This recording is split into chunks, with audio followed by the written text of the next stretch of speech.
na yeye atakaye na ayatwae maji ya uzima bure.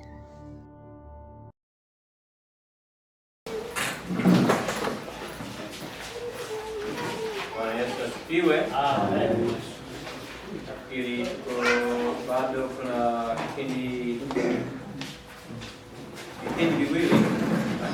Kipindi hichi ambacho nitaanza kusomesha alafu kimoja zaidi, alafu tumemaliza kozi yote ya nyayo za Kristo, ambayo ni kozi naweza kusema nimeipenda sana kwa upande wangu. Inapitia vipengele mbalimbali vya maisha na inagusa maisha ya kila siku.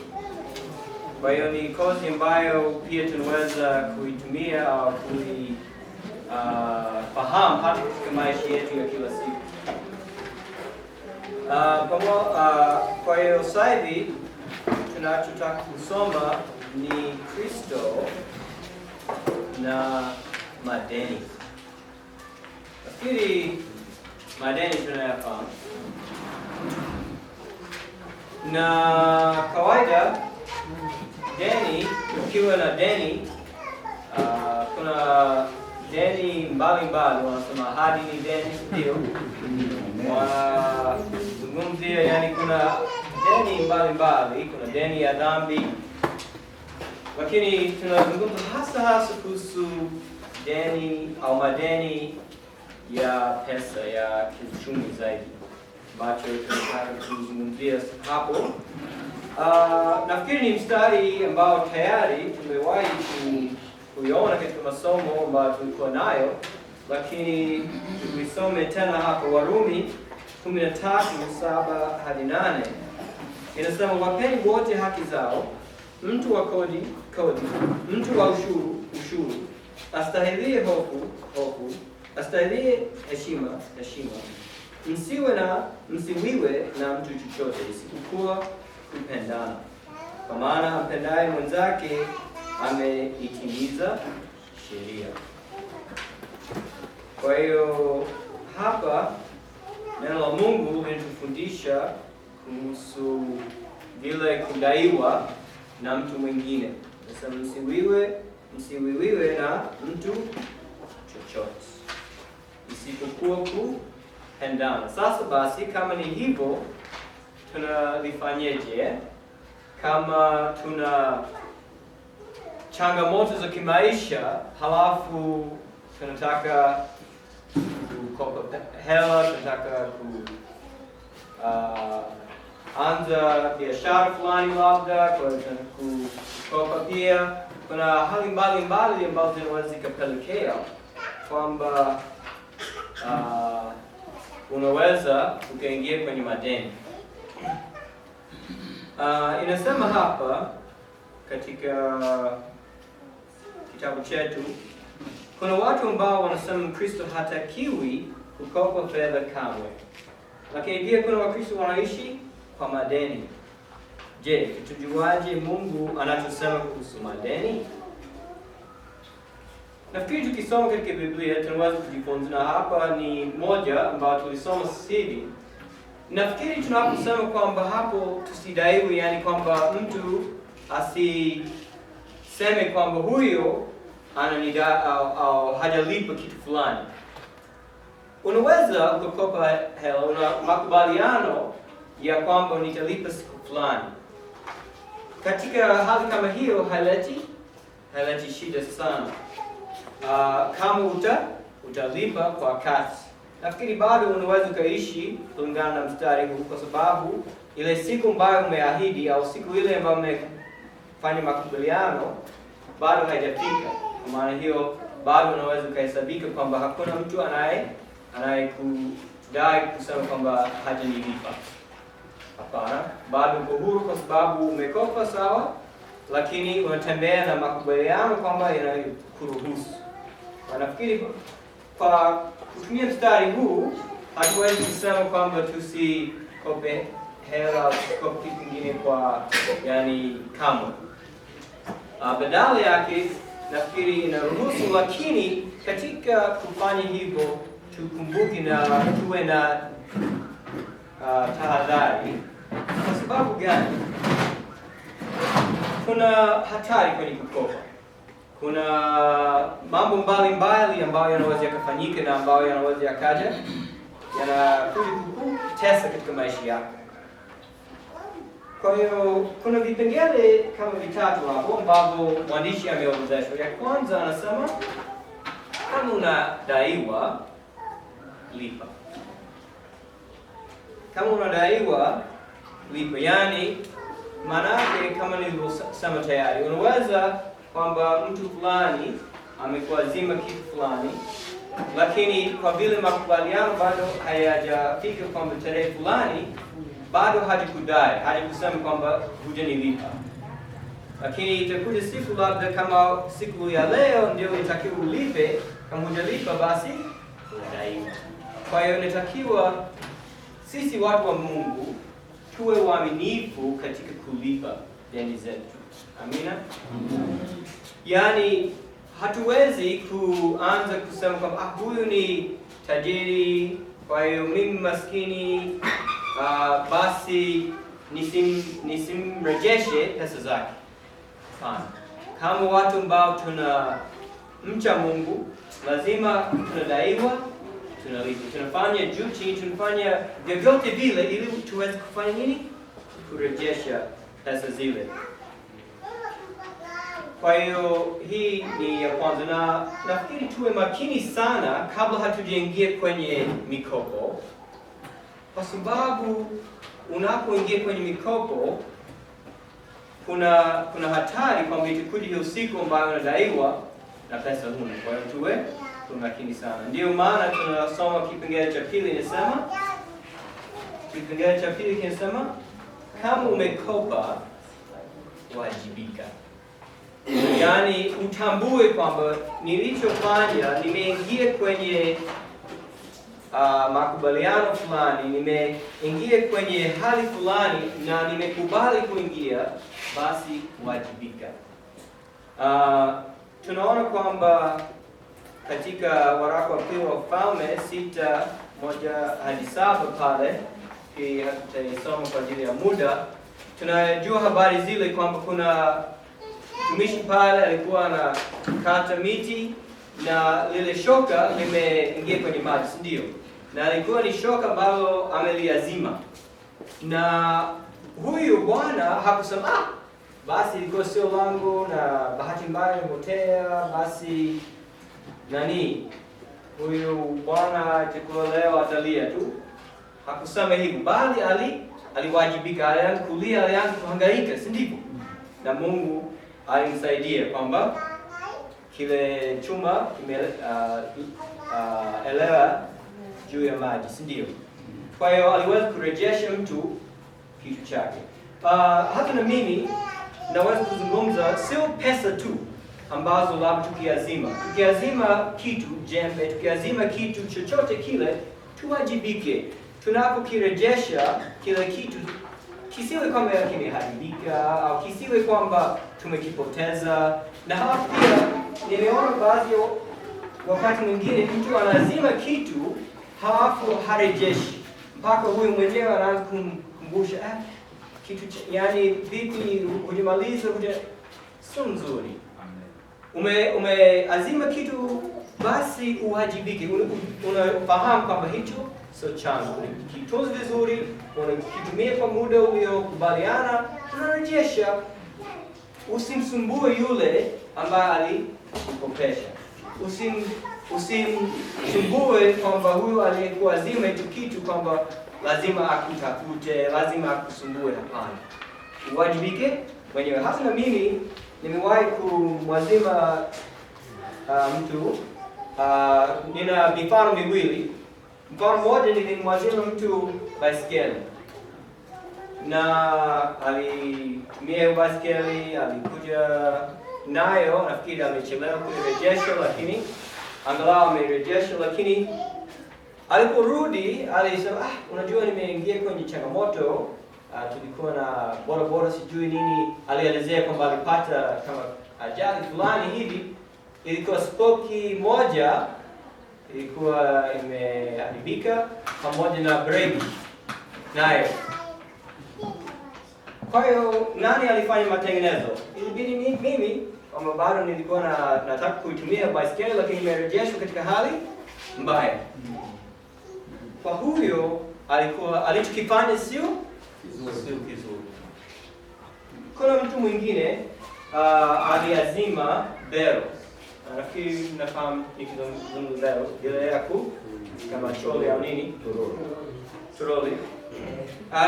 Aliazima na aliporejesha tairi ya ile ina tairi moja ya mbele pale ilikuwa imeharibika, sijui ilikuwaje. Lakini huyo alipoirejesha alikuja nayo tairi mpya. Alikuwa nayo tairi mpya na tulisaidiana kubadilisha ile tairi. Kwa huyo alikuwa mwaminifu. Alipokuwa akitumia kimeharibika. Ni kitu ambacho kinaweza kufanyika. Lakini yeye aliwajibika. Alinunua tairi mwenyewe, alikuja nayo tulirekebisha. Kwa hiyo ilikuwa kuna mifano hii miwili ambayo nilikuwa nayo katika maisha yangu kwamba tunapochukua mikopo, tunapoazima kitu tuwajibike. Tusimfanye yule ambaye alitusaidia kukopa pesa au kuazima kitu, tusimfanye kwamba awe na majuto. Amina. Basi tuwajibike katika hicho kitu.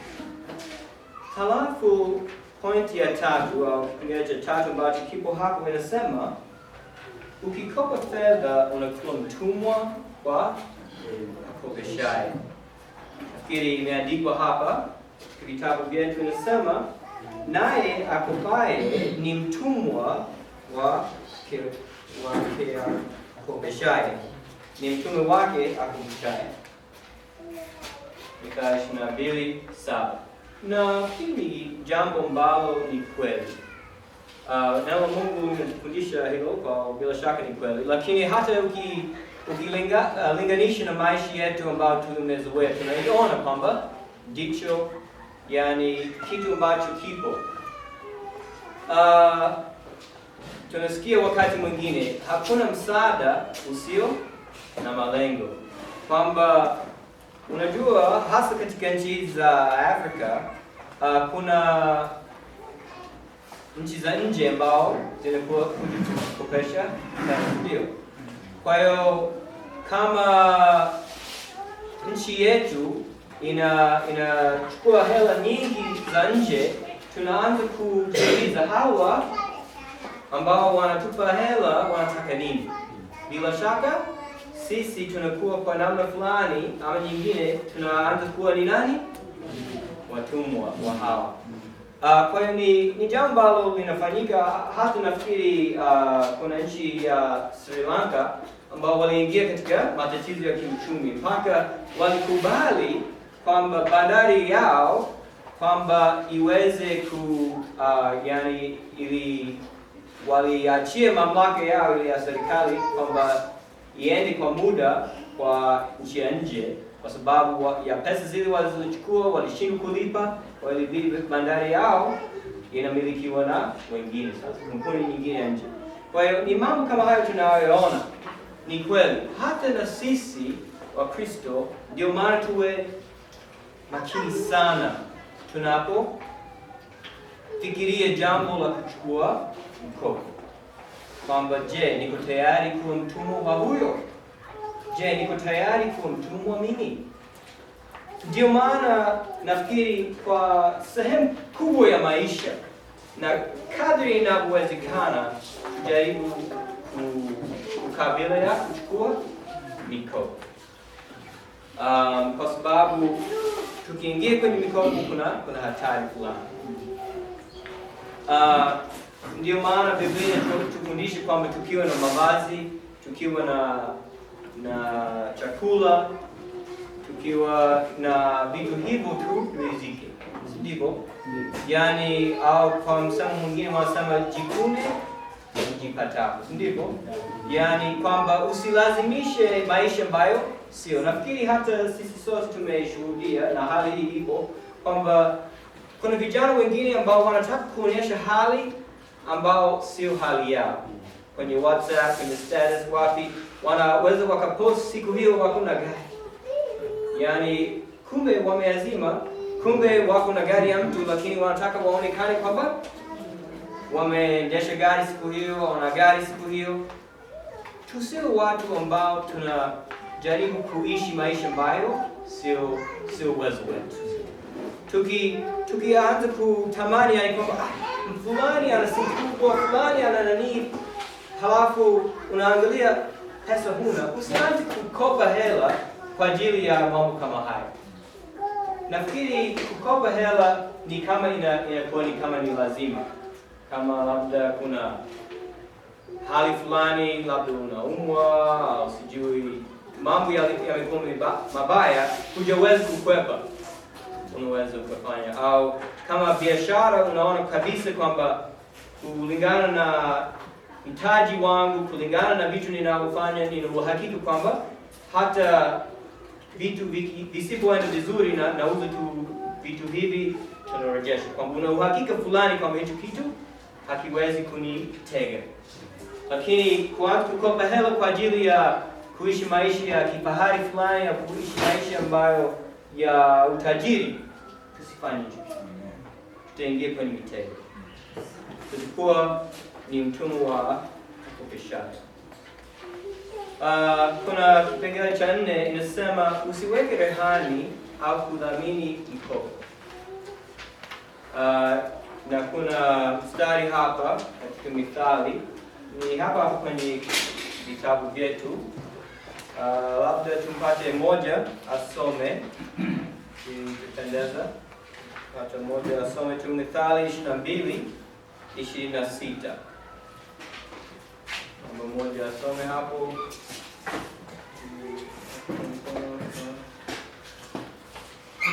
Ni hapa kwenye vitabu vyetu, labda tumombe nani?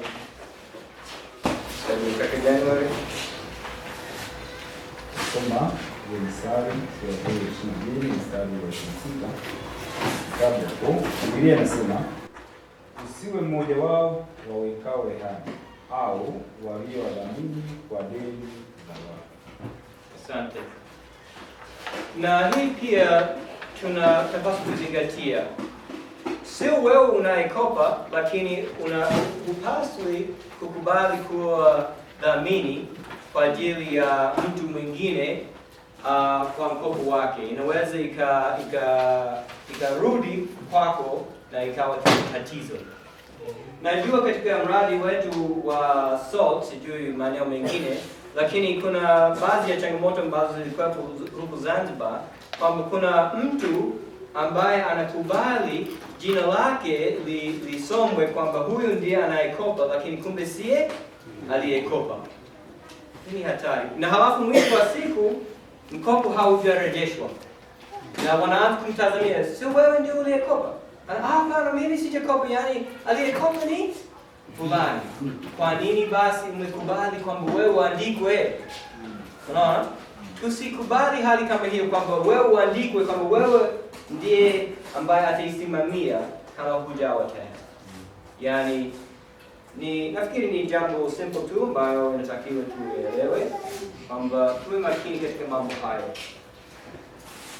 Kwa hiyo nafikiri tukisoma hapa katika maelezo, ana mifano mbalimbali katika maisha yake. Anasema ushauri wangu kwako ni kwamba epuka madeni. Yani nafikiri tunawaona wengi kama benki au ambao wanakopesha hela, mara nyingi hawafanyi kwamba wanataka wewe unufaike. Wanaangalia wao wenyewe wanufaike, si ndivyo? Ndio maana anatoa mfano hapa kwenye ukurasa wa 71. Anasema kwa mfano, hivi karibuni ndugu aliniambia kufuga minyoo kwa ajili ya kutengeneza mbolea inaleta faida kubwa. Mahali anapoishi wafanyabiashara wanapata faida kubwa kwa kazi hiyo. Lakini ili mtu hawezi kufanya kazi, anatakiwa kulipa. Baadhi ya ndugu walitaka kupata mkataba wa kazi wa kushirikiana watu 6. Kila mmoja alipaswa kulipa milioni 1. Walimwalika rafiki yangu ili aweze kuungana nao. Ilibidi kukopa milioni 1 ili aungane nao. ni kweli kutokana na maneno yao wangelipa deni mapema, maneno yao wangelipa madeni mapema na kutengeneza faida kubwa. Walikuwa wanaongea kuhusu kupata faida zaidi ya 50%. Kuwa makini. Faida ya kiwango hicho haidumu muda mrefu. Kila mtu aliingia kwenye biashara hiyo na muda sio mrefu bei ikashuka. Yaani anaongelea swala kwamba kuna biashara ambayo watu wanaisifu kwamba ukiingia kwenye biashara hiyo inalipa sana. Ukiona kwamba kuna faida isiyo ya kawaida.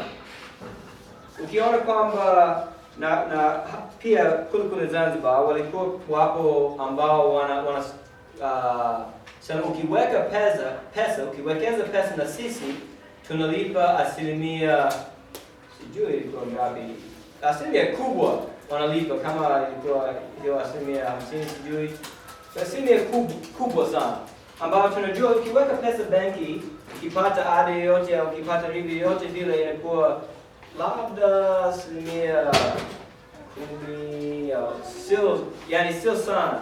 Yani hao watawezaje kutulipa asilimia 50? Ni jambo ambalo haiwezekani. Kwa hiyo tuwe makini katika kuingia katika mitego kama hayo ambayo sio kawaida. Yani ni tamaa ya pesa ambayo inawafanya watu kujaribu kupata pesa kwa haraka, na badala ya kupata pesa mara nyingi wanaanguka katika miradi ambayo inakuambia kwamba utapata, yani utapata zaidi ya asilimia 50 au kitu kama hicho, ndio kitu haiwezekani. Basi nafikiri sio somo pana sana. Kwa ufupi, tukizungumza kuhusu madeni, tuepukane nayo. Tusipende kuingia kwenye madeni, kwa sababu kwanza tunafahamu kwamba tunakuwa ni mtumwa wa huyo aliyetukopesha. Kuna maswali machache hapo mwisho. Inasema kwa maoni yako, Warumi 13:7-8 ni mstari ule wa kukumbuka. Labda tuseme pamoja. Tuseme mstari hii kwa pamoja. Ni hapo kwenye ukurasa wa 68 pale. Kwa kodi, mtu wa ushuru, astahili hofu, astahili heshima, isiwe na kitu chochote isipokuwa kupendana, kwa maana ampendaye mwenzake ameitimiza sheria. Swali linaulizwa, kwa maoni yako, mistari hii ina maana gani?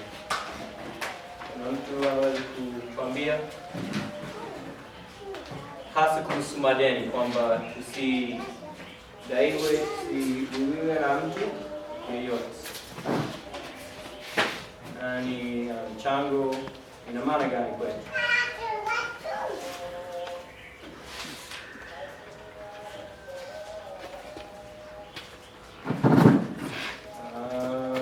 Kwa hatujui labda.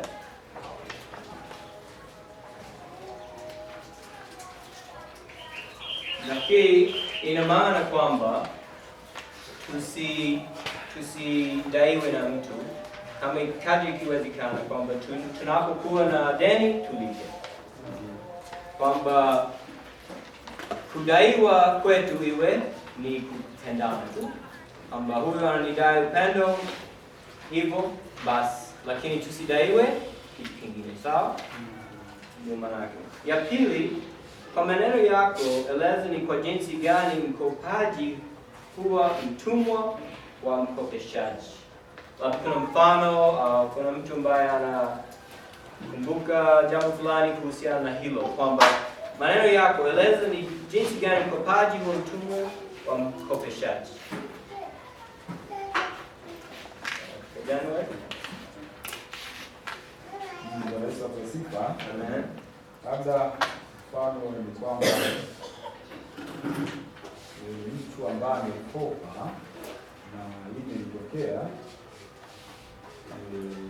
anadaiwa, alafu na kukutana na yule ambaye amekopesha, mimi nitamwambia kumuona hapo hajaniona, njia ilikuwa imepita hiyo ambayo tunakabiliana naye, lakini abadilisha njia. Kwa hiyo tayari anakuwa mtumwa wa yule mtu ambaye amekopesha. Sawa. Asante.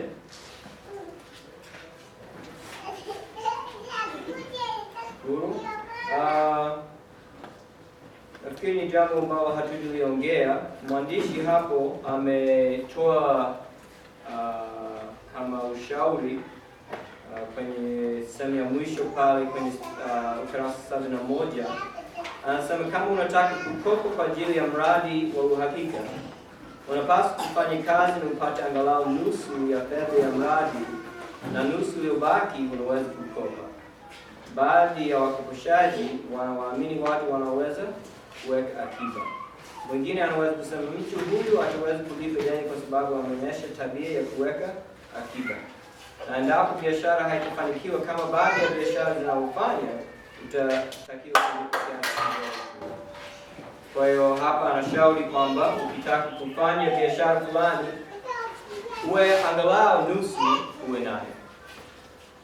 Nafikiri inaweza kutofautiana, lakini kama nilivyotoa mfano, kwenye biashara fulani ukikopa hela, uwe na hakika kwamba vile mtaji ambao unanunua, vitu ambavyo unanunua, kama kitu kikienda tofauti, basi uwe na hakika fulani kwamba kitakachobakia pale kitakuwa sio mzigo.